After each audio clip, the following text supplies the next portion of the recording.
আর্টসের শুধু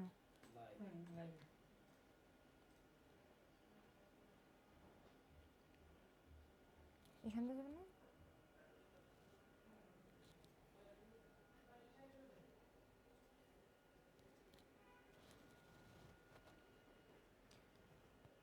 কমেন্ট ইয়ে করুন, ঠিক আছে?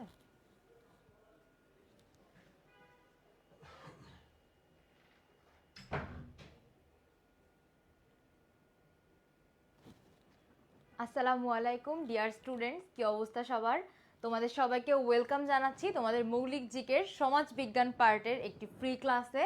সবাইকে স্বাগতম। সবাই দ্রুত করে তোমার বন্ধুদেরকে মেনশন করো ক্লাসটায়, তোমরা তাড়াতাড়ি তাদেরকে কমেন্ট করে জানাও যে তাদের মৌলিক জিকের জন্য তাদের জন্য গুরুত্বপূর্ণ একটা ক্লাস শুরু হয়েছে। নিজেরা জয়েন করো এবং তোমার ফ্রেন্ডদেরকে ক্লাসটা করতে হেল্প করো। দ্রুত 5 মিনিট সময় দিচ্ছি আমি। 5 মিনিট না, আসলে 5 মিনিট অনেক বেশি হয়ে যায়। সবাইকে আমি টাইম দিচ্ছি, যত দ্রুত সম্ভব 2 মিনিটের মধ্যে নিজেদের ফ্রেন্ডদেরকে মেনশন দাও, কমেন্ট করে তাদেরকে ক্লাসটা করার জন্য জানাও। ফার্স্ট, ওয়ালাইকুম আসসালাম সবাইকে, ওয়ালাইকুম আসসালাম। আজকে আমরা মৌলিক জিকের সমাজবিজ্ঞান পার্ট থেকে আমাদের কি ধরনের প্রশ্ন আসে, সমাজবিজ্ঞানের জন্য আমাদের কি কি দেখা উচিত, কোন কোন জায়গাগুলো আমাদের টুকটাক ফোকাস করা দরকার। খুব বেশি প্রশ্ন সমাজবিজ্ঞান থেকে আসে না। ধরো যদি হাইয়েস্ট যদি তুমি মনে করো যে 5টা আসতে পারে, 5টা আসে না, তারপরেও অন্য অন্য বিশ্ববিদ্যালয় অর্থাৎ গুচ্ছ বা গুচ্ছর বাইরেও কিছু যে বিশ্ববিদ্যালয়গুলো ম্যাক্সিমামের হয়তো পরীক্ষা যেগুলো হয়েও গিয়েছে, তো গুচ্ছর জন্য মানে গুচ্ছ অধিভুক্ত বিশ্ববিদ্যালয়গুলোতে যে কোশ্চেন প্যাটার্ন, ওখানে হাইয়েস্ট তোমার 4টা আসতে পারে। কোনো কোনো ক্ষেত্রে বইয়ের নাম বা হচ্ছে তোমার সালগুলো মিলিয়ে 5টা হয়ে যেতে পারে, নট মোর দ্যান 5। তো ওই কয়টা মার্ক যেন আমাদের কোনোভাবেই হাতছাড়া না হয়, ওই কয়টা মার্কের জন্য যেন আমরা একটাও নেগেটিভ মার্ক না খাই, সেই চেষ্টাই করব আমরা আমাদের আজকের ক্লাসে। তো দ্রুত করে জয়েন হয়ে যাও, ফ্রেন্ডদেরকে মেনশন করো, আর চলো আমরা একটু পড়াশোনা শুরু করি। খুব অল্প কিছু পড়ব, একদম মেইন জায়গাগুলোতে ফোকাস করব, কিন্তু চেষ্টা করব ওই মেইন জিনিসটুকু ফোকাস করার মধ্যে থেকে নিজেদের বেস্ট আউটপুটটুকু বের করে আনার।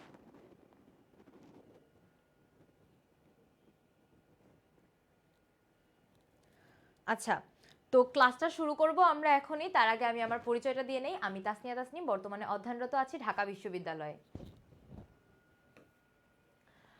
আমরা সর্বপ্রথম যে অধ্যায়টা দেখব, এবং সমাজবিজ্ঞানের তোমার মৌলিক জিকের ক্ষেত্রে একদম বেশি পরিমাণ প্রশ্ন আসে, ভালো পরিমাণ প্রশ্ন আসে, এবং যে অধ্যায় থেকে মানে ধরো তোমার মৌলিক জিকে যদি সমাজবিজ্ঞান নাও আসে, একটা যদি প্রশ্ন আসে, সেই একটা প্রশ্ন যে অধ্যায় থেকে আসার পসিবিলিটি 98%, সেটা হলো তোমার সমাজবিজ্ঞান ফার্স্ট পেপারের ফার্স্ট চ্যাপ্টার, অর্থাৎ প্রথম পত্রের প্রথম অধ্যায়, যেখানে হচ্ছে সমাজবিজ্ঞানের উৎপত্তি, বিকাশ, ধারণা সম্পর্কে সম্পর্কিত যে অধ্যায়টা, সেই অধ্যায়টা।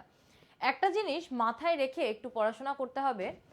এই যে গুচ্ছ, এখন তুমি যে ব্যাচে ভর্তি আছো, এই যে সামনে তোমার গুচ্ছ ভর্তি পরীক্ষা, তোমার জীবনে পাবলিকিয়ান হওয়ার শেষ সুযোগ কিন্তু এটা।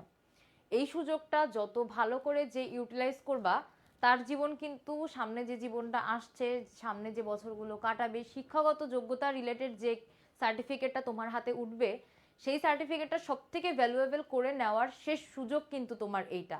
এরপরে তুমি হয়তো অনেক ভালো একটা প্রাইভেট ইউনিভার্সিটিতে পড়তে পারো, কিংবা খুব ভালো একটা সাবজেক্ট নিয়ে জাতীয় বিশ্ববিদ্যালয়ে পড়তে পারো, কিন্তু পাবলিকিয়ান যে ট্যাগ, সেই ট্যাগ কিন্তু তোমার ঘাড়ে আর কোনোদিন ঝুলবে না।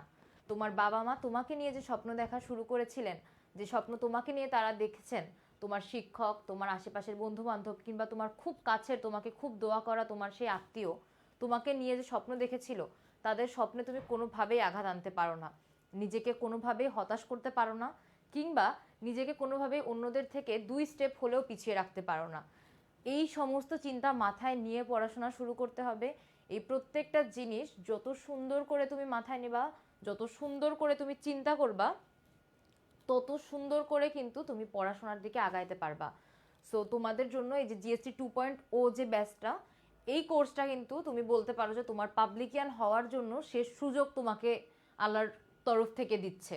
তো এই সুযোগটা যেন আমরা সবাই বেস্ট ইউজটা করতে পারি, এই সুযোগটার যেন কোনো রকম গাফিলতি এই সুযোগটার ক্ষেত্রে আমরা না করি, এই জিনিসটা যেন আমরা অন্তত এনশিওর করি। আজকের ক্লাসে তোমরা যে কয়জন আমার সাথে যুক্ত আছো, প্রত্যেকে আমাকে এই প্রমিসটা করবা যে এই যে শেষ সুযোগটা আল্লাহর মারফত তুমি পাচ্ছ, এই সুযোগের একদম কোনো রকম হেলাফেলা, কোনো রকম সুযোগ নষ্ট তুমি করবে না।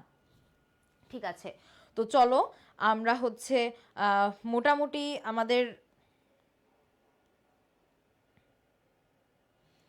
মোটামুটি হচ্ছে আমরা টুকটাক শুরু করি। আচ্ছা, ফার্স্ট আমরা দেখব কি সমাজবিজ্ঞানের উৎপত্তি ও বিকাশ সম্পর্কে।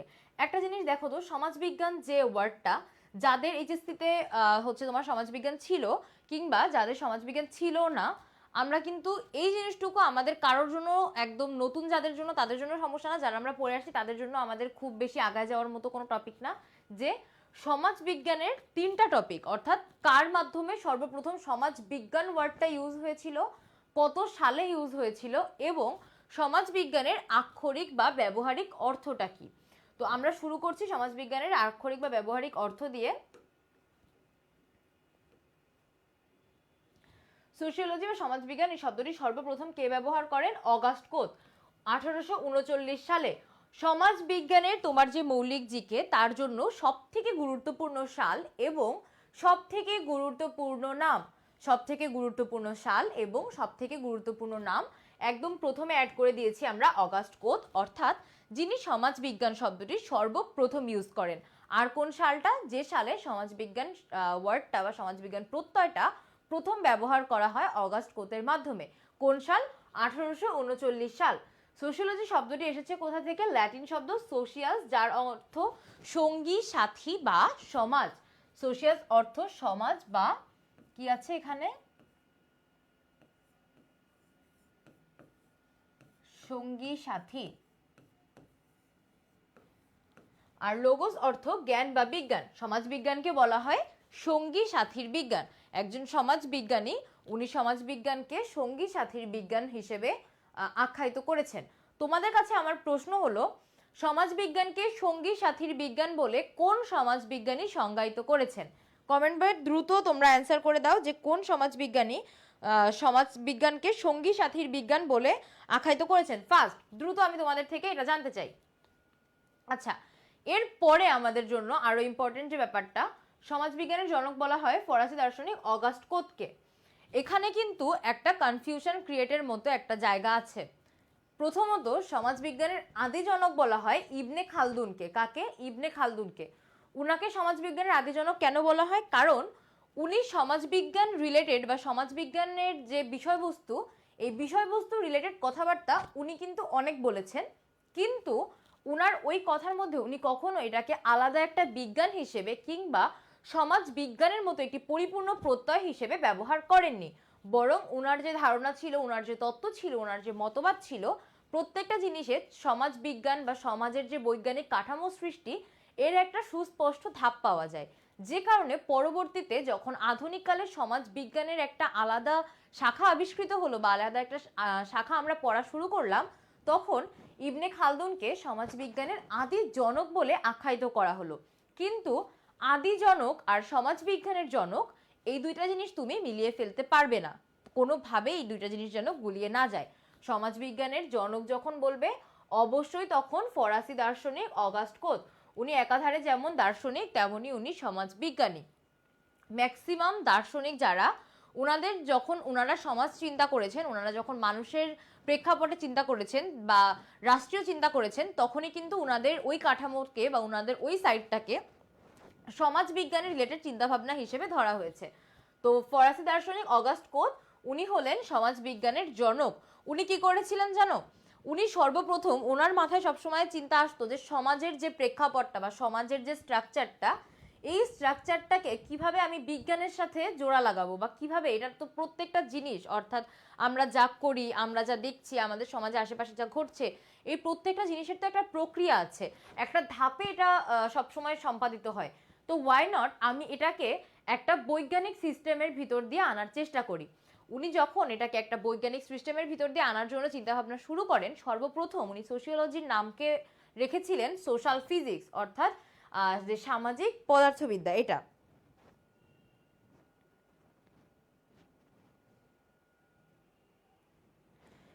হ্যাঁ, তো উনি সর্বপ্রথম এখানে বলেছিলেন হচ্ছে সোশ্যাল ফিজিক্স, কিন্তু পরবর্তীতে যখন ওই সোশ্যাল ফিজিক্স ওয়ার্ডটা আরেকজন সমাজবিজ্ঞানীর অন্য আরেকটা মতবাদের সাথে কন্ট্রাডিক্টরি হচ্ছিল বিধায় পরবর্তীতে উনি এটাকে চেঞ্জ করে উনি এটার নামকরণ করেন সোশিওলজি। তো সোশিওলজি নামকরণের পিছনের কাহিনীটা কিন্তু অনেকটা এরকম। আচ্ছা, আদি জনক ইবনে খালদুন, হ্যাঁ, আর হচ্ছে সমাজবিজ্ঞানের মূল জনক বা আদি ইউজ না করলেই সমাজবিজ্ঞানের জনক যখন তোমাকে বলা হবে তখন সে হচ্ছে অগাস্ট কোত।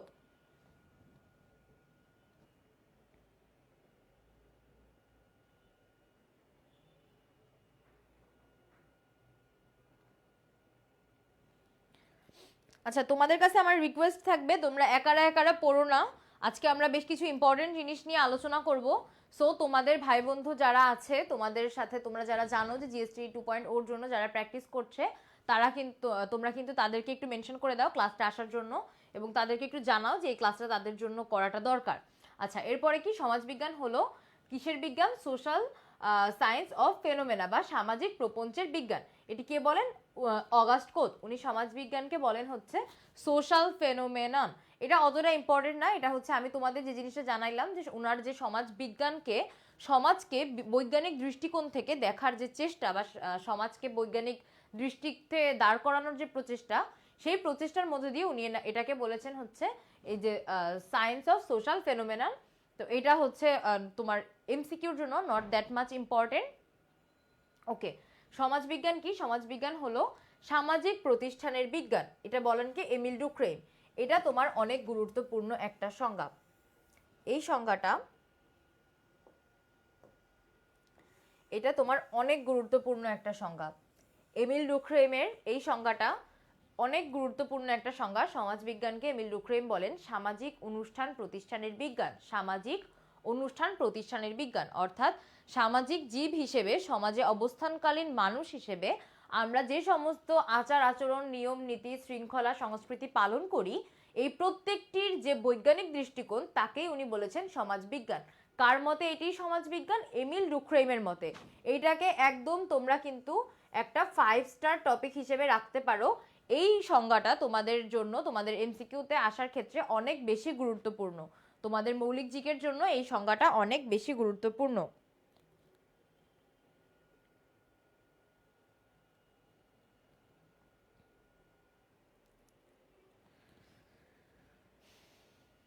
আচ্ছা, এরপরে কি আছে? সমাজবিজ্ঞান হলো সামাজিক কর্মকাণ্ডের বিজ্ঞান।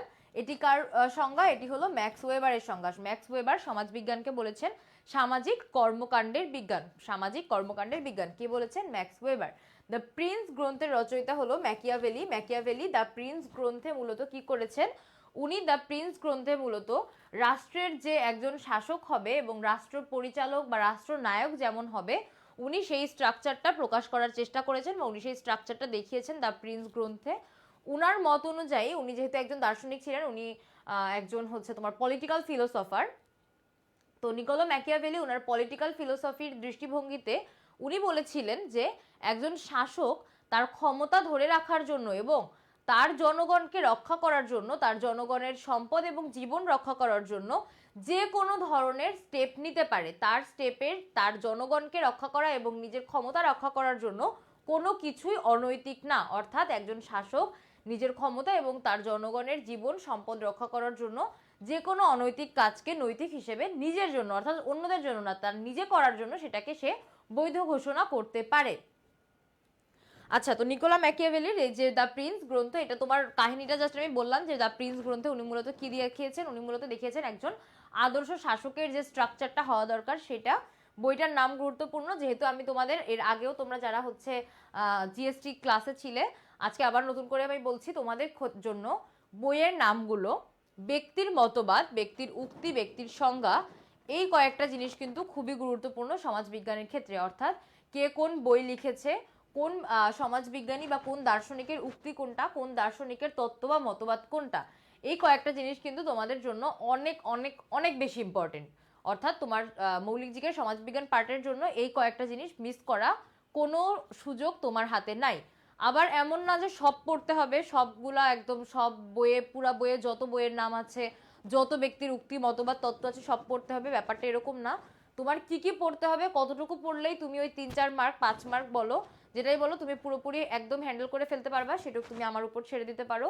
কতটুকু পড়লে একদম একটা বইয়েরও বা হচ্ছে তোমার একটাও সংজ্ঞা তত্ত্ব মিস যাবে না, সেই দায়িত্ব আমার। আচ্ছা, ইউটোপিয়া গ্রন্থের রচয়িতা কে? ইউটোপিয়া বা কাল্পনিক রাজ্য, যেখানে হচ্ছে টমাস মুর, সেখানে উনি দেখিয়েছিলেন যে একটা আদর্শ রাষ্ট্র কেমন হওয়া উচিত। কিন্তু উনার এই যে আদর্শ রাষ্ট্র রিলেটেড উনি যে বইটি লিখেছিলেন ইউটোপিয়া, এখানে উনি মূলত একদম হচ্ছে খুব মানে কাল্পনিক একটা ইউনিকর্ন টাইপের হচ্ছে তোমার মানে সাইড ব্যাখ্যা করেছিলেন যে রাষ্ট্র হচ্ছে এরকম এরকম হওয়া উচিত, যেরকম আসলে বাস্তব জীবনে সম্ভব না, যাকে বলা হয় টমাস মুরের কাল্পনিক রাজ্য।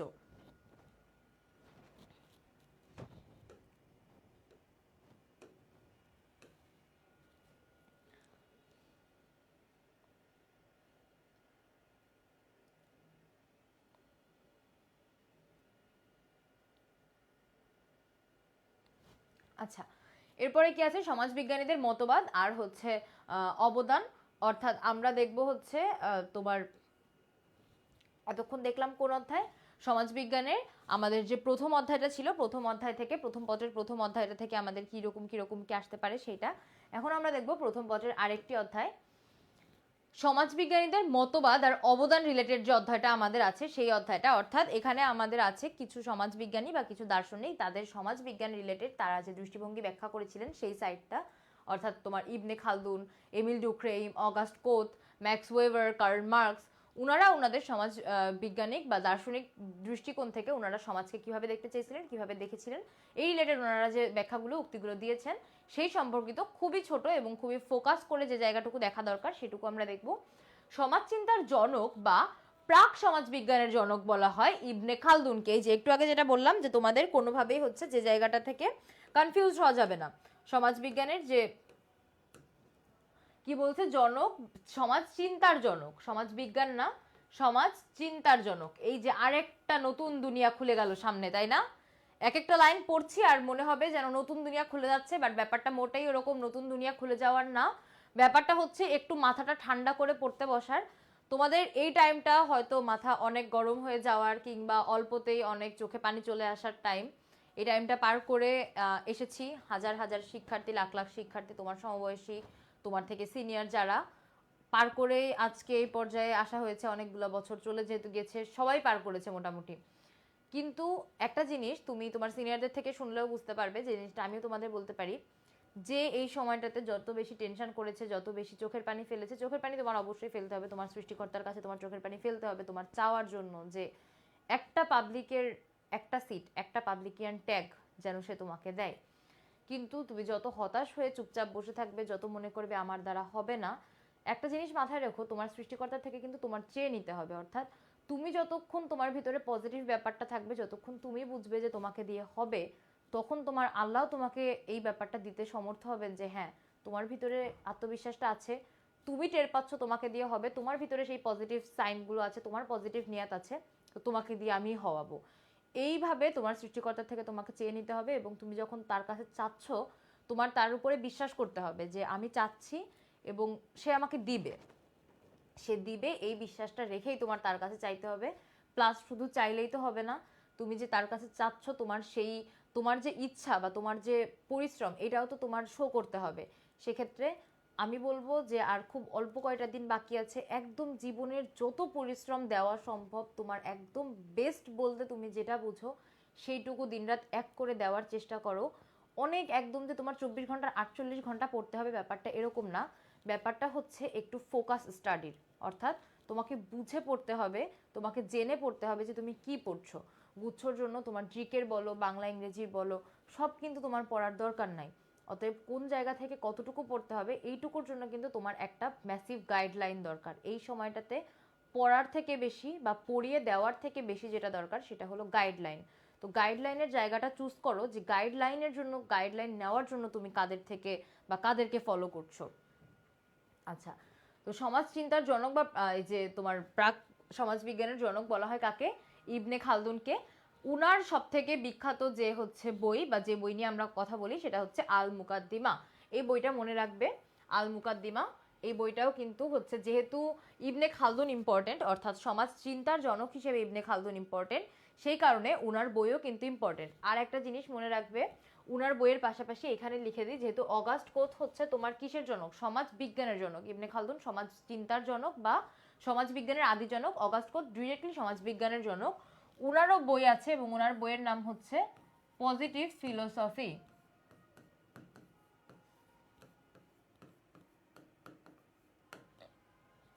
অগাস্ট কোতের বইয়ের নামও পজিটিভ ফিলোসফি। আমাদের আছে, পরবর্তীতে আস্তে আস্তে আরও আসবে। আমরা তো হচ্ছে আরও মানে ভাস্ট ইনফরমেশনও টুকটাক আমরা পড়বো, তো সেখানে আমরা দেখতে পাবো। আমরা যেহেতু টপিক আসলো তাই তোমাদের বলে দিলাম যে অগাস্ট কোতের বইয়ের নাম হলো তোমার পজিটিভ ফিলোসফি।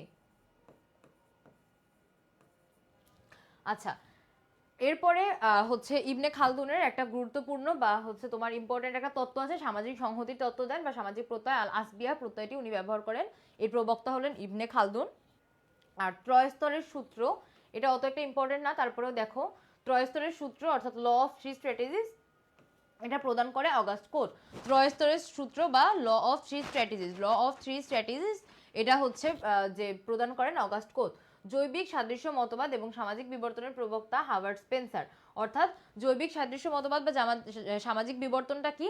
হাওয়ার্ড স্পেন্সারের সমাজবিজ্ঞান কেন্দ্রিক চিন্তাভাবনা ছিল হচ্ছে ওই যে চার্লস ডারউইন যেমন বলেছিলেন যে মানুষ হচ্ছে বিবর্তনবাদের মধ্যে দিয়ে সৃষ্ট একটা প্রাণী, অর্থাৎ বানরের থেকে ক্রমে ক্রমে মানুষ হয়েছে এবং অন্য প্রাণীরাও হচ্ছে বিভিন্ন প্রাণী থেকে, যেমন হচ্ছে মানে যেমন সাপের কথা উনি বলেছিলেন যে সাপের আগে হাত পা ছিল, পরে প্রতিনিয়ত গর্তে যাতায়াত করতে করতে ওর হাত পা হচ্ছে মানে কাজে লাগে নাই, এই জন্য পরবর্তীতে এখন সাপের আমরা যে রূপ দেখি সাপের হাত পা নাই। এইভাবে উনি প্রত্যেকটা প্রাণীকে বলেছিলেন কি যে টিকে থাকার ক্ষেত্রে, সমাজে টিকে থাকার ক্ষেত্রে এবং খাপ খাইয়ে নেওয়ার ক্ষেত্রে পরিবর্তিত যে অবস্থা বর্তমানে আমরা যে দেখতে পারি প্রত্যেকটা প্রাণী এসেছে বিবর্তনের মধ্যে দিয়ে। হাওয়ার্ড স্পেন্সার কি করেছেন? চার্লস ডারউইনের ওই যে জীববিজ্ঞান রিলেটেড যে তত্ত্ব, এটাকে নিয়ে এনে সমাজবিজ্ঞানে স্থানান্তর করেছেন এবং উনি বলেছেন যে সমাজও টিকে থাকার প্রয়োজনে এবং টিকে থাকার তালিকায় সমাজের মানুষ, সমাজের যে নিয়ম শৃঙ্খলা বলো বা বাকি যে জিনিসগুলো বলো, নিয়ত পরিবর্তনের মাধ্যমে সমাজকে আজকের যে অবস্থায় এনে সৃষ্টি করেছেন। এই পরিবর্তনের বিজ্ঞান বা সমাজের বিবর্তনের যে ধারা, এই বিবর্তনের ধারাকে উনি মূলত সমাজবিজ্ঞান হিসেবে আখ্যায়িত করেছেন। এবার ঐতিহাসিক বস্তুবাদ, শ্রেণী সংগ্রাম বা উদ্ধৃত মূল্য তত্ত্বের প্রবক্তা হলো কার্ল মার্কস। এই জায়গায় তোমার শুধু মনে রেখো শ্রেণী সংগ্রামের প্রবক্তা কার্ল মার্কসকে শুধু মনে রাখবা। শ্রেণী সংগ্রাম, বুর্জোয়া শ্রেণী, তারপরে হচ্ছে অসমতা বা ইনইকুয়ালিটি, এইসব কিছুর প্রবক্তা বা এইসব কিছু নিয়ে ধারণা দেন, আইডিয়া দেন কে? Karl Marx. শ্রেণী সংগ্রামের প্রবক্তা বা ইনইকুয়ালিটির বুর্জোয়া শ্রেণী থেকে সামন্ত শ্রেণী যে হচ্ছে শাসন এবং শোষিত হতো, এই রিলেটেড কথাবার্তা বলেছেন যিনি, তিনি হলেন কার্ল মার্কস। দাস ক্যাপিটাল এবং দ্য কমিউনিস্ট ম্যানিফেস্টো গ্রন্থের রচয়িতা কার্ল মার্কস, অর্থাৎ উনি উনার এই বইয়ে হচ্ছে এই যে শ্রেণী সংগ্রাম রিলেটেড এবং হচ্ছে তোমার যে উদ্ধৃত মূল্য, অর্থাৎ উদ্ধৃত মূল্যটা কি? যে সমাজের একদল লোকের হাতে টাকা দিন দিন বেড়েই চলেছে আর একদল লোক দিন দিন গরিব হচ্ছে। এই যে প্রক্রিয়া, যেটা বর্তমান যে বাংলাদেশের দিকে বা বর্তমান বিশ্বে তাকালেও আমরা দেখতে পাই যারা ধনী হচ্ছে তারা দিন দিন ধনী হচ্ছে, আর যারা গরিব হচ্ছে তারা দিন দিন গরিবই হয়ে যাচ্ছে। এই যে প্রক্রিয়াটা, এটাকে উনি বলেছেন উদ্ধৃত মূল্য এবং শ্রেণী সংগ্রাম। এই যে রিলেটেড উনি তত্ত্ব প্রকাশ করেন বা মতবাদ দেন, এটা হলো কার্ল মার্কসের সমাজ চিন্তা রিলেটেড তত্ত্ব। এইটা উনি যে বইয়ে ধারণ করেন সেটি হলো দাস ক্যাপিটাল এবং the Communist Manifesto. The Communist Manifesto আর দাস ক্যাপিটাল, এই দুইটা বই কিন্তু তোমার মনে রাখতে হবে। কার্ল মার্কসের শ্রেণী সংগ্রাম রিলেটেড কথাবার্তা আছে যে দুইটা বইয়ে, সেই দুইটা বই হলো দাস ক্যাপিটাল এবং দ্য কমিউনিস্ট ম্যানিফেস্টো। আচ্ছা, আত্মহত্যা তত্ত্ব দেন কে? আত্মহত্যা তত্ত্ব দেন হলে এমিল ডুক্রেইম। আত্মহত্যা তত্ত্বের মধ্যে হচ্ছে ওখানে উনি ব্যাখ্যা করার চেষ্টা করেন বা ব্যাখ্যা করেন যে মানুষ আত্মহত্যা কেন করে, এবং উনি চারটা ভাগে ভাগ করেছেন, যে চারটা ভাগ এখন তোমাদের এই বেসিকের জন্য তোমাদের দরকার নাই, সমাজবিজ্ঞানের যে হচ্ছে মানে বেসিকের যে জায়গাটা তোমাদের মৌলিক জিকের জন্য যতটুকু, কিন্তু তারপরেও আমরা ডিটেইলে পড়বো। কেন পড়বো? একটা জিনিস মাথায় রেখো, আমাদের কিন্তু অনেক কিছুই দরকার নাই, অর্থাৎ এমসিকিউ আমাদের ওইসব জায়গা থেকে আসবে না, তারপরেও আমরা একটু পিছনের বা একটু ব্যাকসাইড স্টোরি আমরা জানবো, একটু ব্যাকসাইড আমরা পড়বো। কেন পড়বো? মনে রাখার সুবিধার্থে। অর্থাৎ যখন তুমি জানবে যে হচ্ছে এমিল ডুক্রেইম আত্মহত্যা রিলেটেড যে মতবাদ দিয়েছিলেন তার পিছনে চারটা কারণ ছিল, ওই চারটা কারণের দুইটা কারণও যদি তোমার মাথায় থাকে, তখন কিন্তু তোমার যখন এমসিকিউ আসবে যে আত্মহত্যা রিলেটেড মতবাদ কে দিয়েছিলেন, নিচের চারজন ব্যক্তির মধ্যে তোমার কিন্তু চোখ চলে যাবে এমিল ডুক্রেইমের মধ্যে, যখন তুমি ব্যাক স্টোরিটা জানবে। সো সবকিছুর একটা শর্টকাট আছে, শর্টকাট তুমি পড়তে পারো, কিন্তু একটু ব্যাক স্টোরি বা একটু ডিটেল জানা দরকার। এমন না যে মুখস্থ করার জন্য বা মাথায় ধারণ করার জন্য, একটু গল্পের মতো করে পিছনের কাহিনীটুকু জানা দরকার, যেন আমরা মূল জিনিসটুকু ভুলে না যাই। অর্থাৎ যত শর্টে আমরা মনে রাখতে চাই, অত শর্টে কিন্তু আমাদের মাথায় থাকবে না। একটু লেজুর ভিত্তিক করে আমাদের মনে রাখতে হবে, বা একটু ঘটনার ধারা প্রবাহের মধ্যে দিয়ে মনে রাখতে হবে, যেন মেইন জিনিসটুকু আমাদের মাথা থেকে বের হয়ে না যায়। আচ্ছা, তো আত্মহত্যা তত্ত্ব দেন কে? এমিল ডুক্রেইম। এটার ডিটেইল কি, অর্থাৎ ওই যে চারটা তত্ত্ব কি কি আছে, কি কারণে মানুষ আত্মহত্যা করে, এগুলোর আমরা ডিটেইলও জানবো পরবর্তীতে। আচ্ছা, আমলাতন্ত্র বা বিউরোক্রেসি অর্থাৎ আদর্শ নমুনা, এই তত্ত্বের প্রবক্তা হচ্ছে ম্যাক্স ওয়েবার। আমলাতন্ত্র কি? আমাদের দেশের সচিবালয়গুলোর দিকে তাকালে তুমি যে স্ট্রাকচার দেখতে পাও সেটাই আমলাতন্ত্র, অর্থাৎ জুনিয়র সিনিয়র, যে তার জুনিয়র পদস্থ ব্যক্তি যে তার সিনিয়র পদস্থ ব্যক্তির মানে তোমার গাইডলাইন মেনে বা তার রুল ফলো করে যে কাজগুলো করে, তার অফিসিয়াল কাজ, দাপ্তরিক কাজকাম সম্পূর্ণ করে, এটাকেই মূলত বলা হয় আমলাতন্ত্র বা বিউরোক্রেসি। এবং আইডিয়াল টাইপ হচ্ছে ওনার আরেকটি মতবাদ, যেটার প্রবক্তা হচ্ছেন ম্যাক্স ওয়েবার।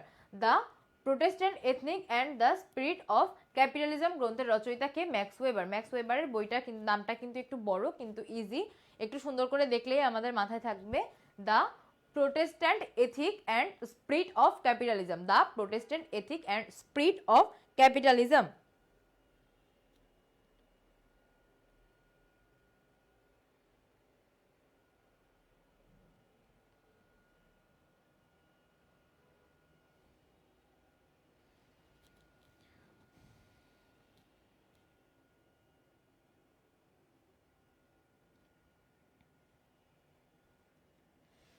আচ্ছা, মৌলিক জিকে তোমাদের সাধারণত যেরকম আসে, অর্থাৎ গুচ্ছ অধিভুক্ত বিশ্ববিদ্যালয়গুলো বের হয়ে যাওয়ার পরেও অন্য বছরে মৌলিক জিকে তোমার যে সাইড মানে যে পরিমাণ আসে, অর্থাৎ তোমার এখানে বাংলা, ইংরেজি এবং মৌলিক জিকের তোমার তো পুরো ন্যাশনাল জিকের মানে তোমার আন্তর্জাতিক এবং হচ্ছে তোমার যে কি জানি এটা জাতীয়তা, এই দুইটা মিলানোর পরে অর্থাৎ তোমার টোটাল জিকে থাকে হচ্ছে 40টা।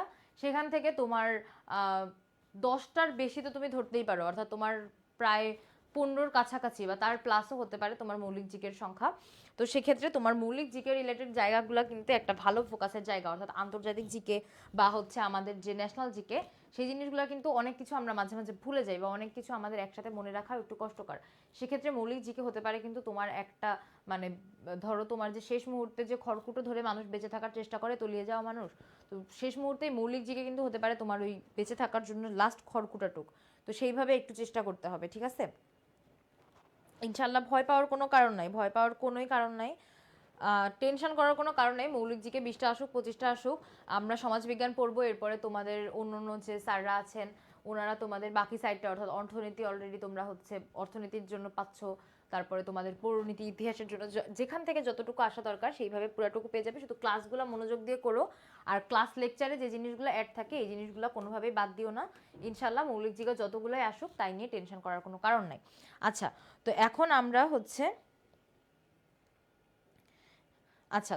আমরা হচ্ছে যে ইয়াগুলো দেখলাম, তথ্যগুলো দেখলাম, এখান থেকে আমরা কিছু এমসিকিউ দেখি। চলো, এমসিকিউগুলার ঝটপট অ্যান্সার করবা, একদম ঝটপট। সবগুলো আমি তোমাদের বলতে বলবো না, যে কয়টা আমি তোমাদেরকে বলতে বলবো একদম ফাস্ট অ্যান্সার করবা। যেগুলো আমি তোমাদের মনে হবে আমার ইম্পর্টেন্ট আমি তোমাদেরকে বলতে বলবো, একদম ফাস্ট অ্যান্সার করবা।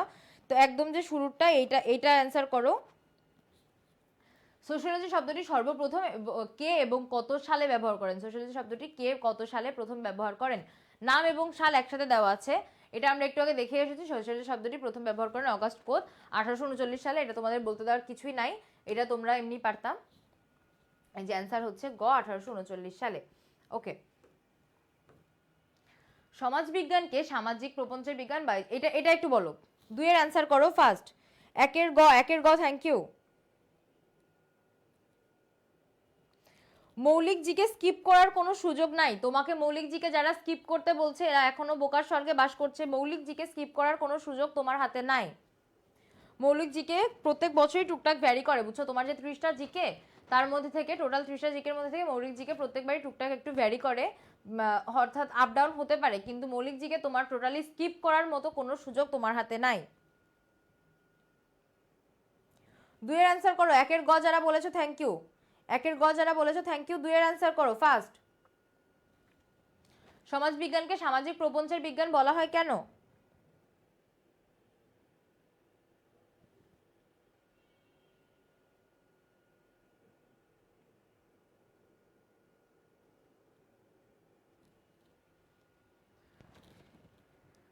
দুইয়ের খ থ্যাংক ইউ। 2 এর খর একটা অ্যান্সার পেয়ে গেছি। আচ্ছা, 2 এর খর আরো কতগুলো অ্যান্সার পেয়েছি। সানজিদা মিলন, ধন্যবাদ সবাইকে, থ্যাংক ইউ। সমাজবিজ্ঞানকে সামাজিক প্রপঞ্চের বিজ্ঞান বা সোশ্যাল ফেনোমেনন বলেন হচ্ছে অগাস্ট কোত। এটি অগাস্ট কোতের একটি, অর্থাৎ 2 এর অগাস্ট কোতের একটি প্রত্যয় বা ওনার একটি মতবাদ। 2 এর অ্যান্সার হচ্ছে আমাদের খ। 3 বলো দ্য প্রিন্স গ্রন্থের রচয়িতাকে। এত ইজি ইজি কোশ্চেনগুলো তোমাদের দেওয়া হয়েছে এবং এগুলা হচ্ছে সবগুলো বিগত বিভিন্ন বছরে তোমাদের সমাজবিজ্ঞান রিলেটেড যে মৌলিক জিকের যে পার্টটা সেখান থেকে আসা প্রশ্নগুলো থেকে আমি কালেক্ট করেছি। দ্য প্রিন্স গ্রন্থের রচয়িতাকে, দ্য প্রিন্স গ্রন্থের রচয়িতা একটু আগে পড়েছি, একদম ইজি জায়গা।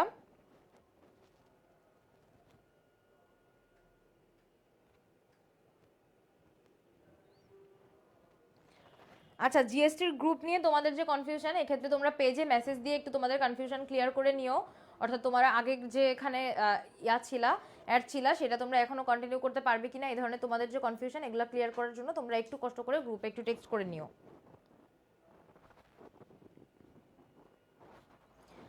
3 গ নিকোলা ম্যাকিয়াভেলি, থ্যাংক ইউ। 3 গ নিকোলা ম্যাকিয়াভেলি। ওকে। 4 সমাজবিজ্ঞানের উদ্ভব ও বিকাশের জন্য কোন দুটি বিপ্লবের ভূমিকা সবথেকে বেশি? সমাজবিজ্ঞানের উদ্ভব আর হচ্ছে বিকাশের জন্য কোন দুটি বিপ্লবের ভূমিকা সবথেকে বেশি? ফরাসি বিপ্লব আর শিল্প বিপ্লব, রুশ বিপ্লব আর ফরাসি বিপ্লব, নাকি সিপাহী বিদ্রোহ শিল্প বিপ্লব, নাকি নীল বিদ্রোহ ও ফরাসি বিপ্লব? ফার্স্ট জানাও, ফার্স্ট। সমাজবিজ্ঞানের উদ্ভবের জন্য সবথেকে গুরুত্বপূর্ণ হচ্ছে দুইটা বিপ্লব, কোন দুইটা? দ্রুত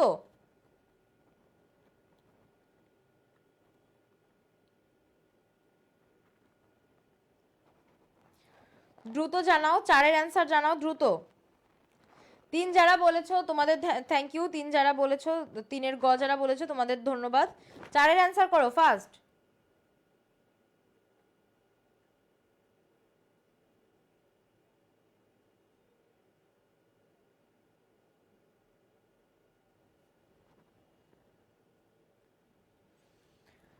চারের অ্যান্সার করো ফার্স্ট। 4 কি তোমরা বলতে পারবে নাকি আমি বলবো?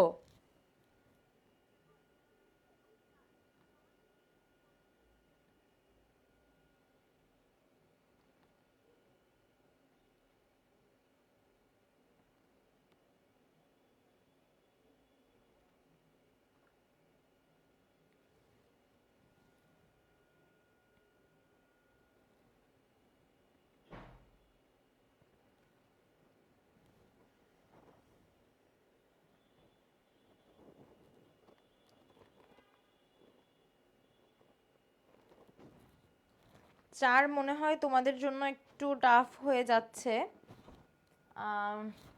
সরি। 4-এর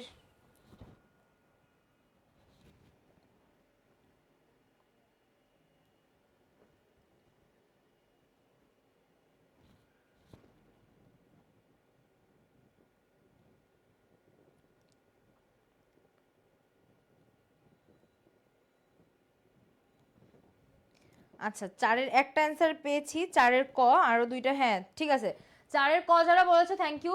সমাজবিজ্ঞানের উদ্ভবের ক্ষেত্রে ফরাসি বিপ্লব আর হচ্ছে শিল্প বিপ্লব এই দুইটা সব থেকে বেশি ভূমিকা রেখেছিল।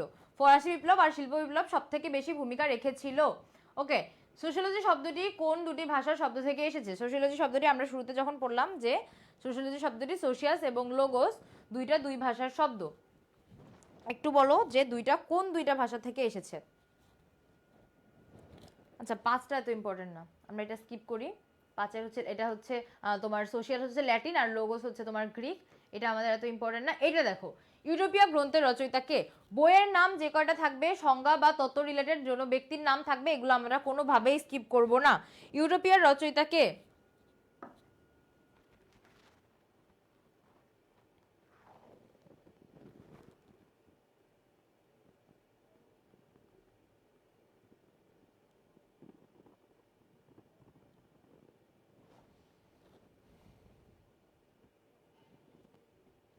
ওকে। 5-এর খ আমিও বলে দিয়েছি। 5-এর খ যারা বলেছো তাদের ধন্যবাদ, কিন্তু 6 জানাও।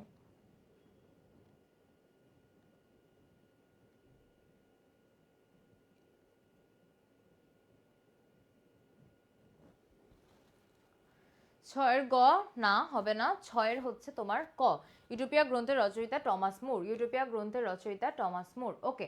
Man is a social animal, মানুষ সামাজিক জীব, উক্তিটি কার? Man is a social animal, এটা তোমাদের একটা উক্তি, সরি এটা তোমাদের হচ্ছে একটা উক্তি এবং এটা হচ্ছে অ্যারিস্টটলের উক্তি। অর্থাৎ যেখানে উনি বলেন যে man is a social animal, মানুষ সামাজিক জীব, এবং এটা তোমরা তো সবার জানা তাই না, এই জন্য আমি এটা তোমাদের বলে দিচ্ছি, এখান থেকে আর বলার কিছু নেই আলাদা করে। অ্যারিস্টটলের এই উক্তির বিষয়বস্তু ছিল এরকম যে যে সমাজে বাস করে না সে হয় হয় পশু না হয় দেবতা। অর্থাৎ যে সমাজে বাস করে না, যে সমাজ পরিত্যাগ করেছে, সে কখনো মানুষ হতে পারে না। মানুষ হতে গেলে তার সবসময় সমাজের যে সার্কেলটা, সমাজের যে চেনটা, এটা মেনটেন করতে হবে। যে সমাজে বাস করে না সে হয় পশু না হয় দেবতা। সমাজবিজ্ঞানকে সামাজিক অনুষ্ঠান প্রতিষ্ঠানের বিজ্ঞান বলেছেন কে? এটা আমরা একটু আগে দেখেছি যে সমাজবিজ্ঞানকে সামাজিক অনুষ্ঠান প্রতিষ্ঠানের বিজ্ঞান বলেছেন হলো আমি বলবো না, তোমরাই বলবা। সমাজবিজ্ঞানকে সামাজিক অনুষ্ঠান প্রতিষ্ঠানের বিজ্ঞান কে বলেছেন?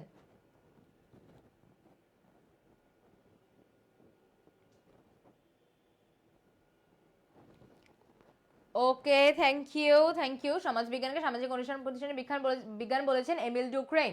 ধন্যবাদ, ধন্যবাদ। সমাজবিজ্ঞানকে সামাজিক অনুষ্ঠান প্রতিষ্ঠানের বিজ্ঞান বলেছেন Emile Durkheim, thank you. Das Kapital কার লেখা গ্রন্থ? দাস ক্যাপিটাল কার লেখা বিখ্যাত গ্রন্থ? দাস ক্যাপিটাল কার লেখা বিখ্যাত গ্রন্থ?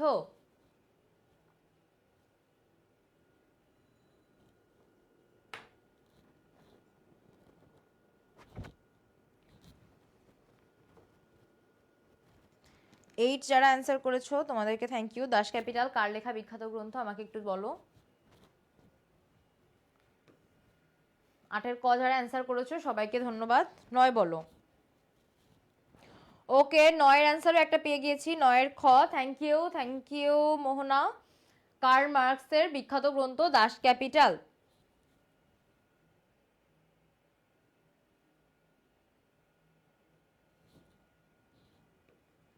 আচ্ছা, আর একটা এমসিকিউ দেখবো আমরা। সোশিওলজির শব্দচয়ন করার আগে অগাস্ট কোত এই শাস্ত্রের নাম কি দিতে চেয়েছিলেন? এটা কিন্তু তোমাদের সাথে আমি একটু আগেই বলেছি, একটা গল্পের থ্রুতে বলেছি। একটু আগে আমি একটু গল্প বলার মতো করে তোমাদেরকে বলার চেষ্টা করেছি যে অগাস্ট কোত সোশিওলজির আগে উনি প্রথমে এটাকে কি বলে ধারণা দিতে চেয়েছিলেন, বা সোশ্যাল ফিজিক্স, সরি, অগাস্ট কোত উনি প্রথমে কোনটা বলেছিলেন? সোশিওলজিকে উনি প্রথমে কি বলেছিলেন? ও আচ্ছা, তোমরাই বলে দিয়েছো, থ্যাংক ইউ। আমি বলার আগেই বলে দিয়েছো সোশ্যাল ফিজিক্স, থ্যাংক ইউ। যারা 10-এর অ্যান্সার সোশ্যাল ফিজিক্স বলেছো থ্যাংক ইউ। আচ্ছা, আমার থ্যাংক ইউ, আমি বলার আগেই বলে ফেলেছো, ধন্যবাদ। তো আমাদের মোটামুটি হচ্ছে ফার্স্ট পেপার থেকে এতটুকু এমসিকিউ আমাদের দেখার ছিল। এখন আমরা সেকেন্ড পেপারের আরেকটু টপিক জানবো, অর্থাৎ ফার্স্ট পেপারের 2টা চ্যাপ্টার থেকে, এবং সেখান থেকে কি ধরনের এমসিকিউ আসতে পারে আমরা এটুকু দেখলাম।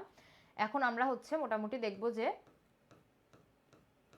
আমাদের সেকেন্ড পেপার থেকে, অর্থাৎ সেকেন্ড পেপার থেকে এই এমসিকিউ গুলো হচ্ছে তোমাদের আলাদা করে অ্যাড করা ছিল। অর্থাৎ এই এমসিকিউ গুলো তোমাদের বোর্ড কোশ্চেন বলছি, স্লিপ অফ টাং, তোমাদের হচ্ছে বিগত বছরের জিএসটিতে আসা তেমন না।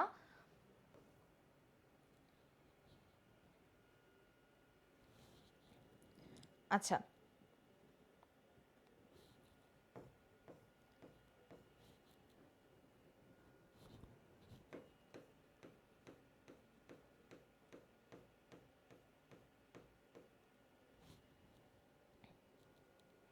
স্লাইডে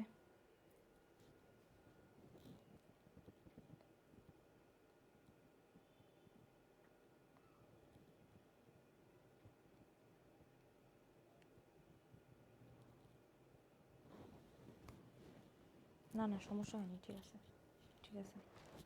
আচ্ছা, তো এখন যেগুলো দেখতে পাচ্ছ এগুলো হচ্ছে তোমাদের বিগত সালের যে হচ্ছে গুচ্ছ ভর্তি পরীক্ষা বলো বা বাকি বিশ্ববিদ্যালয়ে যেখানে হচ্ছে মৌলিক জিকে থাকে সেই সবের থেকে নেওয়া না, বরং এগুলো হচ্ছে মোটামুটি একটু গুরুত্বপূর্ণ লেভেলের এমসিকিউ, যেগুলো তোমরা আসলে সেগুলো নিয়ে এখন আমরা কথা বলতে গেলে আমাদের একটু টাইম ওয়েস্ট হবে। আমাদের এখন বিগত বছরের যে আসা এমসিকিউগুলো দেখা আমাদের বেশি দরকার। তো এখান থেকে আমরা 2-4টা দেখি, যেহেতু আমরা একটু আগে পড়ে এসেছি। অর্থাৎ আল আসবিয়া প্রত্যয়টি ব্যবহার করেন হচ্ছে ইবনে খালদুন। উনি কি করেন? আল আসবিয়া যে প্রত্যয় এটি ব্যবহার করেন। তোমাদের বলার জন্য আমি এখান থেকে একটু দেই। এটার অ্যান্সার করো 3-এর অ্যান্সার করো ফার্স্ট। একের খ না 3। দ্য কমিউনিস্ট ম্যানিফেস্টো গ্রন্থটি 1-এর খ, ধন্যবাদ। 1-এর খ যারা বলছো ধন্যবাদ, অনেক ধন্যবাদ। দ্য কমিউনিস্ট ম্যানিফেস্টো গ্রন্থটি কার লেখা এটা একটু জানাও।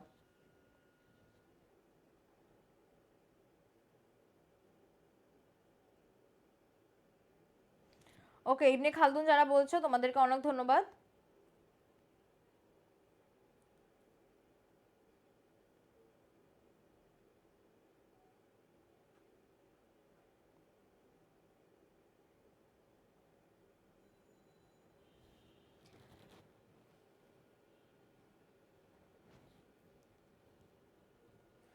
তিনের ক, থ্যাংক ইউ। যারা তিনের ক বলছো অনেক ধন্যবাদ। কমিউনিস্ট ম্যানিফেস্টো গ্রন্থটি কার্ল মার্কস এবং সহযোগী রাইটার ছিলেন হচ্ছে ফ্রেডরি কার্ল মার্কসের বিখ্যাত গ্রন্থ কমিউনিস্ট ম্যানিফেস্টো।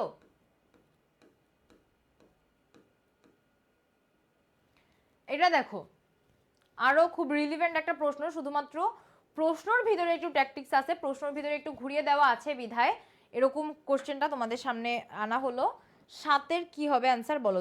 থ্যাংক ইউ যারা 3-এর অ্যান্সার করেছো সবাইকে ধন্যবাদ।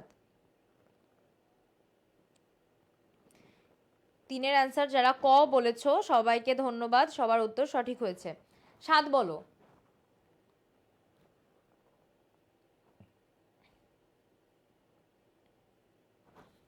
সাতের ঘ, থ্যাংক ইউ বাচ্চা। 7-এর ঘ, সমাজ চিন্তার জনক বলা হয় ইবনে খালদুনকে। ওকে, তো এই জায়গা থেকে আচ্ছা এইটা একটু দেখো। 9 আল মুকাদ্দিমা এই গ্রন্থের রচয়িতা ইবনে খালদুন, আমরা একটু আগে দেখে এসেছি, তো এটা নতুন করে আর তোমাদের জন্য রাখছি না। এই গ্রন্থের রচয়িতা আল মুকাদ্দিমা গ্রন্থের রচয়িতা ইবনে খালদুন। ওকে, তো তোমাদের জন্য এতক্ষণ আমরা যে পড়লাম এর মধ্যে পড়তে পড়তে অনেক হয়তো গ্লুমি হয়ে গেছো, একটু মন খারাপ হয়ে গেছে যে এত কিছু তো পড়ি নাই, তো এখন এত কিছু সাজায় নিব কিভাবে। তোমাদের জন্য পড়ার ব্রেকে একটা ছোট সুসংবাদ দেই। আমাদের যে গুচ্ছ 2.0 ব্যাচ, তোমার পাবলিকিয়ান হওয়ার তোমার হাতে যে শেষ সুযোগ, এখানে কিন্তু তুমি এই একটা কোর্সে তোমার 19টা বিশ্ববিদ্যালয়ের পূর্ণাঙ্গ প্রস্তুতি পাচ্ছ। অর্থাৎ তুমি কোর্স কিনবা একটা, ক্লাস করবা একটা কোর্সের, কিন্তু তুমি সেখানে কয়টা বিশ্ববিদ্যালয়ের প্রস্তুতি পাচ্ছ? 19টা। একদম 19টা বিশ্ববিদ্যালয়, এমন না যে তোমার যে কোনো একটা হবে, সিটের কিন্তু অভাব নাই। হতে পারে তোমার কয়েকটা বিশ্ববিদ্যালয়, তোমার মেরিট এত ভালো আসছে আল্লাহর রহমতে, কয়েকটা বিশ্ববিদ্যালয় তোমাকে অপশন দেওয়া হয়েছে, তোমার তুমি এখন এত অপশন তোমার হাতে যে তুমি চুজ করে পারছো না। ইনশাআল্লাহ আল্লাহ তোমাকে এবং তোমার বাবা মাকে সেই দিন দেখাবে। তো এই যে ক্লাসে, এই কোর্সে তুমি পাচ্ছ কি, বাংলা, ইংরেজি এবং সাধারণ জ্ঞানের জন্য তোমার 10টা করে লাইভ ক্লাস, আর মৌলিক জিকের জন্য তোমার 30টা লাইভ ক্লাস। অর্থাৎ আইসিটি, অর্থনীতি, ভূগোল, পৌরনীতি, সমাজকর্ম, যুক্তিবিদ্যা, এই প্রত্যেকটা জিনিস মিলিয়ে পাচ্ছ তুমি 30টা লাইভ ক্লাস। সো তোমার যত চিন্তা ভাবনা আছে, তোমার টেনশন আছে, সব কিছু তুমি আমাদের ঘাড়ে দিয়ে দাও। তোমার কাজ এই কয়টা দিন শুধুমাত্র মাথা মন সব কিছু এক জায়গায় রেখে পড়াশোনা করা, একটু ঠান্ডা মাথায় ব্রেনটাকে একটু ঠান্ডা হতে দিয়ে পড়াশোনা করা। ইনশাল্লাহ আল্লাহ ভালো কিছু রেখেছেন তোমার জন্য, তোমার রব উত্তম পরিকল্পনাকারী। সো তুমি শুধু ট্রাই করো, যেটা তোমার হাতে আছে, যেটা তুমি যেটা করতেই পারো তুমি, তাছাড়া তোমার আর কিছু করার নাই। আসলে তারপরের যেটা বাকি যেটুকু, সেটুকু তো তোমার আল্লাহ দেখবে। সো আমরা হচ্ছে এই জিনিসগুলো এইভাবে মন খারাপ না করে আমরা আল্লাহর কাছে চাবো। আর যেটা করব সেটা হচ্ছে আমাদের যে প্র্যাকটিসের যে জায়গাটা, আমাদের চেষ্টার যে জায়গাটা, সেই চেষ্টার জায়গাটা আমরা ঠিক রাখবো। ওকে, তো এখন আমরা দেখবো হচ্ছে আমাদের দ্বিতীয় পত্রের কিছু টপিক, সমাজবিজ্ঞান দ্বিতীয় পত্রের প্রথমে আমরা দেখবো হচ্ছে প্রথম অধ্যায়, যেটা সমাজবিজ্ঞান বাংলাদেশের চর্চার যে পটভূমি সেইটা। বাংলাদেশের সমাজবিজ্ঞান চর্চা কিন্তু একদম হচ্ছে সমাজবিজ্ঞানের যে স্টার্টিং সেখানে শুরু হয়নি, বরং পরবর্তীতে বেশ পরে ডক্টর নাজমুল করিমের হাত ধরে ঢাকা বিশ্ববিদ্যালয়ে সমাজবিজ্ঞানের প্রথমে পড়ানো হতো অন্যান্য সাবজেক্টের আলাদা একটা কোর্স হিসেবে, কোনো একটা সেমিস্টারে একটা কোর্স হিসেবে সমাজবিজ্ঞানকে পড়ানো হতো। পরবর্তীতে কিন্তু কি করা হয়েছে, সমাজবিজ্ঞানকে ডক্টর নাজমুল করিমের যে অনুপ্রেরণায় বা ওনার পরিশ্রমের ফসল হিসেবে সমাজবিজ্ঞানকে আলাদা ডিপার্টমেন্ট হিসেবে রূপ পেয়েছে। তো এখানে দেখো কি আছে, এখানে একটু ইতিহাস আছে, অর্থাৎ এখানে তোমার এই জিনিসটা একটু ইম্পর্টেন্ট, এটা একটু দেখো সমাজবিজ্ঞানের ইতিহাস রিলেটেড জায়গা, যে মেগাস্থিনিস রচিত প্রাচীন ভারত বিষয়ক গ্রন্থের নাম হচ্ছে ইন্ডিকা। প্রাচীন, এটা কিন্তু তোমার হচ্ছে তোমার যে সাধারণ জ্ঞানের জন্য কিন্তু এই জায়গাটা, এই সেন্টেন্সটা ইম্পর্টেন্ট, এই ইনফরমেশনটা একটু লিখে রাখতে পারো, টুকো রাখতে পারো, যে মেগাস্থিনিস রচিত প্রাচীন ভারত বিষয়ক যে গ্রন্থ, প্রাচীন ভারত বা উপমহাদেশ বিষয়ক যে গ্রন্থ ছিল তার নাম ছিল হচ্ছে ইন্ডিকা। আচ্ছা, এরপরে কি আছে, বাংলাদেশ বা ভারতীয় উপমহাদেশের সমাজবিজ্ঞান চর্চার যে প্রতিকৃত, উনি হলেন কে, doctor A K Nazmul Karim. Doctor A K Nazmul Karim. Mughal আমলে সমাজ ও প্রশাসনের জন্য আবুল ফজল রচিত গ্রন্থ হচ্ছে আইনি আকবরী। এটাও তুমি তোমার যে জেনারেল জিকে সেখানে তুমি পড়েছো। আইনি আকবরীর যে হচ্ছে আবুল ফজল রচিত যে আইনি আকবরী, সেটা রিলেটেড কথা তুমি অলরেডি তোমার সাধারণ জ্ঞানে পড়ে ফেলেছো, এবং আমি নিশ্চিত তোমরা যে কয়জন এখানে ক্লাস করছো তোমরা সাধারণ জ্ঞানে সবাই পড়েছো।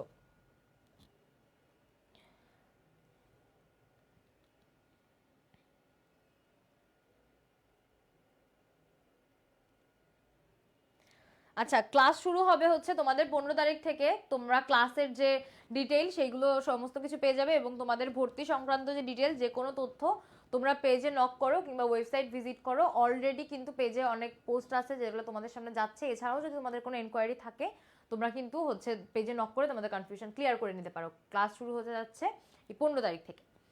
আচ্ছা, তো ঢাকা বিশ্ববিদ্যালয় কবে চালু হয়? 1957-58 শিক্ষাবর্ষে। ডক্টর একে নাজমুল করিম উনি হচ্ছে প্রথমে একটা আলাদা ডিপার্টমেন্ট হিসেবে 57-58 যে শিক্ষাবর্ষে সেখানে ঢাকা বিশ্ববিদ্যালয় সমাজবিজ্ঞান বিভাগ চালু করেন। ঢাকা বিশ্ববিদ্যালয় সমাজবিজ্ঞান বিভাগের প্রথম অধ্যক্ষ কিন্তু বাঙালি ছিলেন না, উনি ছিলেন হচ্ছে ফরাসি একজন teacher, doctor Pierre Bessaignet. Doctor Pierre Bessaignet এবং পরবর্তীতে এখানকার হচ্ছে যে তোমার চেয়ারম্যান, ডিপার্টমেন্টের চেয়ারম্যান হন হচ্ছে ডক্টর একে নাজমুল করিম, কিন্তু তার আগে ডক্টর পিয়েরে বেসাইনি ছিলেন।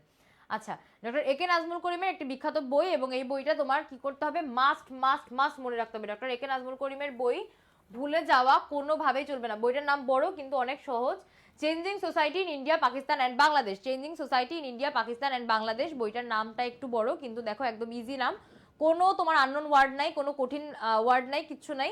Changing society in India Pakistan Bangladesh 4বার পরও মনে থাকবে, একদম 4বার আমার সাথে বলো, একদম কোনো রকম আর ভুলবা না ইনশাল্লাহ কোনোদিন, শুধু মাথাটা ঠান্ডা করে বলো। ডক্টর একে নাজমুল করিমের বই changing society in India Pakistan and Bangladesh.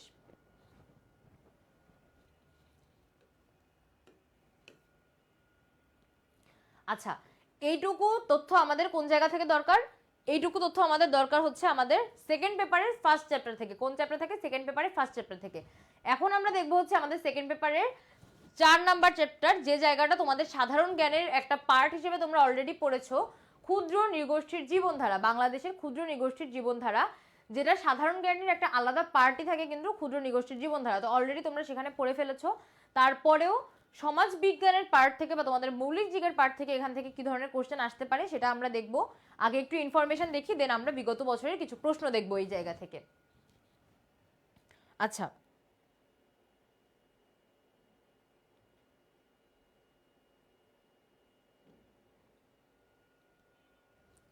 ওকে, তো ক্ষুদ্র নৃগোষ্ঠীর জন্য বাংলাদেশের সব থেকে বড় যে নৃগোষ্ঠী তারা হলেন চাকমা, এবং তারপরের অবস্থানে আছেন হচ্ছে মারমারা। অর্থাৎ বাংলাদেশের সবচেয়ে বড় ক্ষুদ্র নৃগোষ্ঠী হলো চাকমারা এবং তারপরের অবস্থানে আছে হচ্ছে মারমারা। চাকমা সমাজে পরিবার ব্যবস্থা কেমন? পিতৃতান্ত্রিক। চাকমাদের প্রধান উৎসব হচ্ছে বিজু। এই নর্মাল জিনিসগুলো কিন্তু আমরা সবাই জানি। চাকমাদের সমাজ হচ্ছে পিতৃতান্ত্রিক এবং তাদের যে উৎসব, তাদের প্রধান উৎসব বিজু। এটা কিন্তু আমরা ছোটবেলা থেকে মোটামুটি পড়তে পড়তে বড় হয়েছি। তো চাকমাদের ক্ষেত্রে তাদের যে অনুষ্ঠানের নাম, এটা তোমার একটু মনে রাখতে হবে, এটা তোমার জন্য একটু ইম্পর্টেন্ট। এবং মাতৃতান্ত্রিক পরিবার হিসেবে খ্যাত গারো এবং খাসিয়াদের যে সংস্কৃতিটা বা তাদের যে সমাজ ব্যবস্থাটা, এইটা তোমার মনে রাখতে হবে। শুধুমাত্র উপজাতিদের মধ্যে বা ক্ষুদ্র নৃগোষ্ঠীদের মধ্যে গারো এবং খাসিয়ারাই হলো একমাত্র মাতৃতান্ত্রিক সমাজ ব্যবস্থা ফলো করে। তো এই দুইজনের বা এই দুইটা নৃগোষ্ঠীর ব্যাপার কিন্তু, এই দুইটা নৃগোষ্ঠীর এই যে মাতৃতান্ত্রিক ব্যাপারটা, এটা কিন্তু তোমার মনে রাখতে হবে। গারোদের নিজের ভাষার নাম আচিক খুশিক বা আচিক মান্দি। আচিক খুশিক বা আচিক মান্দি। গারোদের প্রধান দেবতার নাম তাতারা রাবুগা এবং উৎসবের নাম হচ্ছে ওয়াঙ্গালা। উৎসবের নামটা মনে রেখো। এই যে উৎসবের নামগুলো, এই যে বিজু, গারোদের উৎসব ওয়াঙ্গালা, চাকমাদের উৎসব বিজু, এই উৎসবের নামগুলো কিন্তু ভুলে যাওয়া যাবে না। ধর্মীয় অনুষ্ঠান তাদের বা তাদের যে সাংস্কৃতিক অনুষ্ঠান, এই যে উৎসবের ব্যাপারগুলো কিন্তু একদমই ভুলে যাওয়া যাবে না।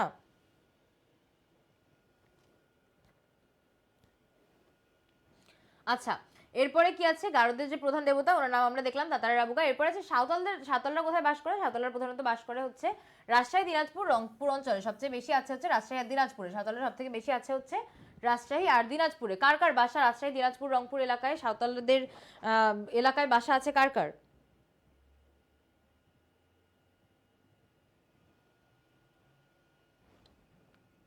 ওকে, ঐতিহাসিক যে সাঁওতাল বিদ্রোহ সংগঠিত হয় কত সালে? 1855 সালে। ঐতিহাসিক সাঁওতাল বিদ্রোহ সংগঠিত হয় 1855 সালে। সালটা ইম্পর্টেন্ট, সালটা ইম্পর্টেন্ট তোমার। যেমন হচ্ছে এই যে বিদ্রোহ রিলেটেড ব্যাপার স্যাপারের জন্য, অর্থাৎ তোমার যে বাংলাদেশের যে ইতিহাস বা প্রাচীন যে উপমহাদেশের ইতিহাস, সেটার জন্য সাঁওতাল বিদ্রোহের যে ঘটনা, তার জন্য তোমার এই সাল ইম্পর্টেন্ট। পাশাপাশি তোমার ক্ষুদ্র নৃগোষ্ঠীর যে পার্টটা, সেই পার্ট থেকেও কিন্তু তোমার এই 1855 যে সালটা, এই যে সাঁওতাল বিদ্রোহের যে সালটা, এই সালটা ইম্পর্টেন্ট। আচ্ছা, মণিপুরী নৃগোষ্ঠীর ক্ষেত্রে তোমার মনে রাখতে হবে যে তারা বিখ্যাত কিসের জন্য? রাস নৃত্যের জন্য। তারা হচ্ছে সিলেট অঞ্চলে বাস করে এবং তারা তারা বিখ্যাত রাসনৃত্যের জন্য। মণিপুরীদের জন্য এই ব্যাপারটা মনে রেখো, তারা বিখ্যাত রাসনৃত্যের জন্য। আমরা মোটামুটি জানি যে মণিপুরী নৃত্য অনেক বিখ্যাত একটা টায়ার্ড। ওকে, রাখাইনরা প্রধানত বাস করে কোথায়? পটুয়াখালী আর কক্সবাজার জেলায়। রাখাইনদের প্রধান বাস পটুয়াখালী আর কক্সবাজার জেলায়, এবং আমার খুব কাছে থেকে রাখাইনদের দেখার সৌভাগ্য হয়েছে, পটুয়াখালীতেও হয়েছে এবং কক্সবাজারে হয়েছে। আচ্ছা, জলকেলি আর সাংগ্রাই কাদের উৎসব? রাখাইন আর হচ্ছে মারমাদের উৎসব, এই দুইটা রাখাইনদের এবং মারমাদের উৎসব। জলকেলি বা সাংগ্রাই এই উৎসবটা রাখাইনরাও পালন করে এবং মারমারাও পালন করে। এই একটা উৎসব কমন রাখাইনদের মধ্যে এবং মারমাদের মধ্যে, এটা গুলিয়ে ফেলা যাবে না, এটা কিন্তু মাথায় রাখতে হবে। কোন উৎসব? জলকেলি বা সাংগ্রাই।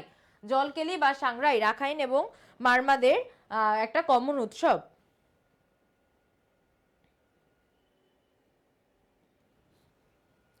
ওকে, আচ্ছা, তো এখন আমরা দেখব এখান থেকে কিছু এমসিকিউ, অর্থাৎ বিগত বছরে আসা কিছু এমসিকিউ আছে এবং এখানে বিগত বছরে আসা ছাড়াও কিছু ইম্পর্টেন্ট এমসিকিউ আছে যেগুলো আমি অ্যাড করেছি। যেগুলো ইম্পর্টেন্ট সেগুলো আমি তোমাদের বলতে বলবো, যেগুলো হচ্ছে লেস ইম্পর্টেন্ট বা হচ্ছে তোমাদের জন্য এখন সময় নষ্ট করে পড়ার মতো সময় নাই, সেগুলো আমি স্কিপ করে যাব। ফার্স্টটারই অ্যান্সার করো। আচ্ছা, এমসিকিউ অ্যান্সার করার আগে আমাকে একটু বলো যে এতক্ষণ আমরা যা পড়লাম এই জায়গা থেকে কারো কোনো কনফিউশন আছে কিনা। এমসিকিউ অ্যান্সার করার আগে আমাকে একটু জানাও যে এতক্ষণ আমরা যে সমস্ত জিনিসপত্রগুলো পড়লাম সেখান থেকে কারো কোনো কনফিউশন আছে কিনা, ফার্স্ট একটু জানাও।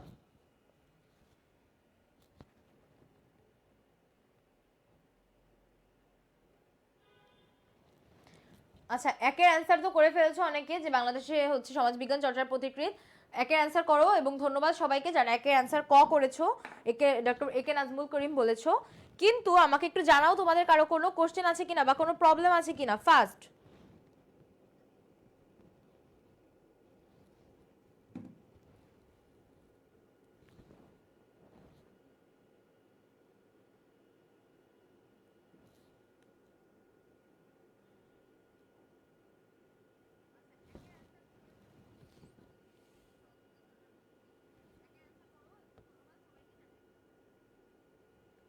কোশ্চেন নাই না? নাই, ওকে ওকে, ধন্যবাদ একের অ্যান্সার দেওয়ার জন্য। যারা একের অ্যান্সার করেছে সবাইকে থ্যাংক ইউ, সবার উত্তর সঠিক হয়েছে।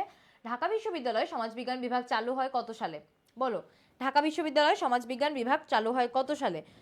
ফ্রি ক্লাসের পিডিএফটা শেয়ার করা হয় না, সো এইটা হচ্ছে তোমরা এই পিডিএফটা পাবে না, কিন্তু পরবর্তীতে আমাদের যে গ্রুপে, আমাদের পেইড গ্রুপে যে ক্লাসগুলো হবে প্রত্যেকটার পিডিএফ তোমরা সিকোয়েন্স অনুযায়ী সাজিয়ে পেয়ে যাবে। পিডিএফ নিয়ে কোনো চিন্তা তখন করতে হবে না, পিডিএফ নিয়ে কোনো চিন্তাই করতে হবে না।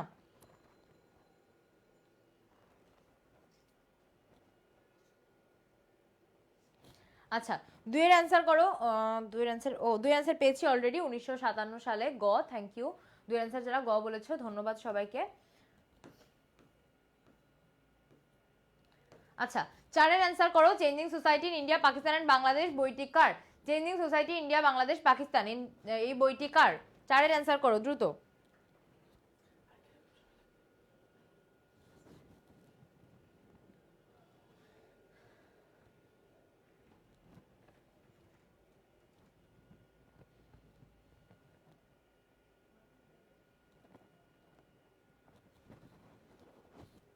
চারের বি, থ্যাংক ইউ। চারের বি, ডক্টর একে নাজমুল করিমের বই changing society India Pakistan and Bangladesh. Thank you সবাইকে। ঢাকা বিশ্ববিদ্যালয়ের সমাজবিজ্ঞান বিভাগের প্রথম অধ্যক্ষ কে ছিলেন? ঢাকা বিশ্ববিদ্যালয়ের সমাজবিজ্ঞান বিভাগের প্রথম অধ্যক্ষ কে ছিলেন? Doctor A K Nazmul Karim, doctor Pierre সাইনি, ডক্টর ফালেহ নাকি হরিদাস মজুমদার? আটের অ্যান্সার করো ফার্স্ট।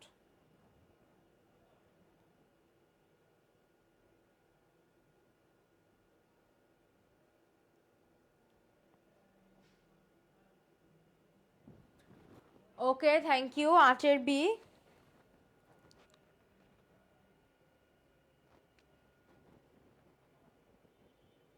আটের B, thank you. Doctor Pierre Bessaignet, অর্থাৎ সমাজবিজ্ঞান বিভাগের প্রথম অধ্যক্ষ ছিলেন ডক্টর পিয়ারে বেসাইনি। একটা জিনিস ক্লিয়ার করো, এই জায়গাটা কিন্তু কোনোভাবে তুমি গুলিয়ে ফেলতে পারবে না, গুলিয়ে ফেলার কোনো সুযোগ নেই। সমাজবিজ্ঞানের, বাংলাদেশের সমাজবিজ্ঞানের পথিকৃৎ ডক্টর একে নাজমুল করিম, কিন্তু সমাজবিজ্ঞান যে বিভাগটা ঢাকা বিশ্ববিদ্যালয়ে প্রথম প্রতিষ্ঠিত হয় সেখানকার প্রথম অধ্যক্ষ বা চেয়ারম্যান, ডিপার্টমেন্ট চেয়ারম্যান ছিলেন হচ্ছে ডক্টর পিয়ারে বেসাইনি। ওকে, এখন আমরা দেখব হচ্ছে ক্ষুদ্র নৃগোষ্ঠীদের নিয়ে কিছু এমসিকিউ, ক্ষুদ্র নৃগোষ্ঠী চ্যাপ্টারের জন্য আমাদের বিগত সালে আসা কিছু এমসিকিউ।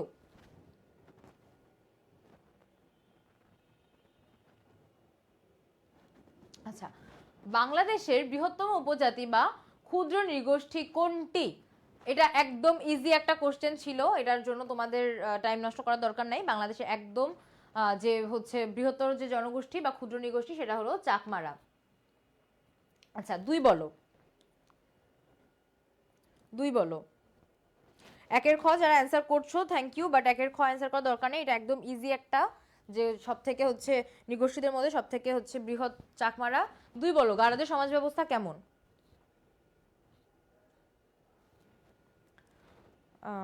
Thank you. গারদের সমাজ ব্যবস্থা মাতৃতান্ত্রিক, ধন্যবাদ। দুইয়ের খ, ধন্যবাদ, অনেক থ্যাংক ইউ। দুইয়ের খ যারা বলেছো সবাইকে অনেক ধন্যবাদ।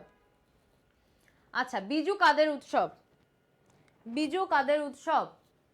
উৎসবগুলো কিন্তু আমাদের বেশ ইম্পর্টেন্স দিয়ে মাথায় রাখতে হবে। বিজু কাদের উৎসব?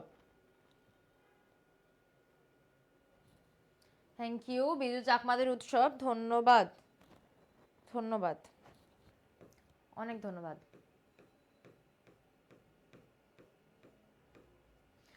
মণিপুরী নৃগোষ্ঠীর আদি নিবাস কোথায়?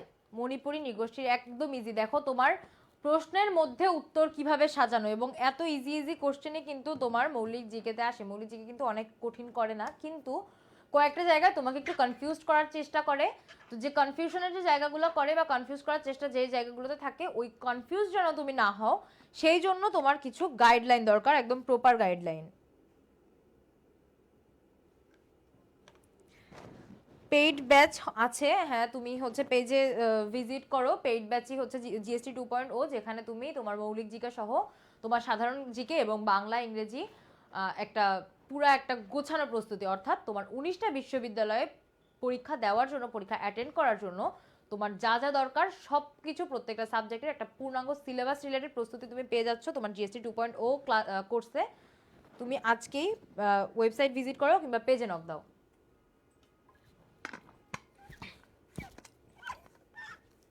সাতের অ্যান্সার করো, সাতের সি, থ্যাংক ইউ। সাতের সি, মণিপুরী নৃগোষ্ঠীর আদি নিবাস ছিল ভারতের মণিপুর রাজ্যে। মণিপুর নৃগোষ্ঠীর আদি নিবাস ভারতের মণিপুর রাজ্যে। আচ্ছা, এবার দেখো চাকমারা কোন ধর্মের অনুসারী? আমাদের আজকের লাস্ট এমসিকিউ, আমি সবার অ্যান্সার চাই এটাই। আজকের আমাদের লাস্ট এমসিকিউ, আমি এটার সবার অ্যান্সার চাই। চাকমারা কোন ধর্মের অনুসারী? আজকের লাস্ট এমসিকিউ, এটার অ্যান্সার করলেই তোমাদের আজকে ছুটি। কিন্তু এই ছুটিটা উপভোগ করার জন্য না, বা এই ছুটি তোমরা উপভোগ করার চিন্তা কেউ করো না। যে কয়টা দিন আছে একটু সুন্দর করে একটু গুছিয়ে পড়াশোনা করার চেষ্টা করো। ইনশাআল্লাহ তোমার রব এত হচ্ছে দয়ালু, এত রহমত তার, তুমি চিন্তাও করতে পারবে না। তার সে আসলে বসেই আছে তোমাকে দেওয়ার জন্য, শুধু সেখানে দরকার তোমার একটু আত্মবিশ্বাস আর তোমার পরিশ্রম। এই দুইটার একটা সঠিক সংমিশ্রণ ঘটাও, ইনশাআল্লাহ উনি মানে কখনোই তোমাকে ফিরাবেন না। 10-এর সি অ্যান্সার পেয়ে গিয়েছি, সানজিদা হক, সানজিদা আক্তার। কি ব্যাপার, সানজিদারা এত মেরিটোরিয়াস? শুধু সানজিদারাই বলছে চাকমারা বৌদ্ধ ধর্মের অনুসারী, শুধু সানজিদারদের থেকে আমি পাচ্ছি কেন? আয়েশা, ইসরাত, ওকে, জয়শ্রী, পরমা, থ্যাংক ইউ সবাইকে।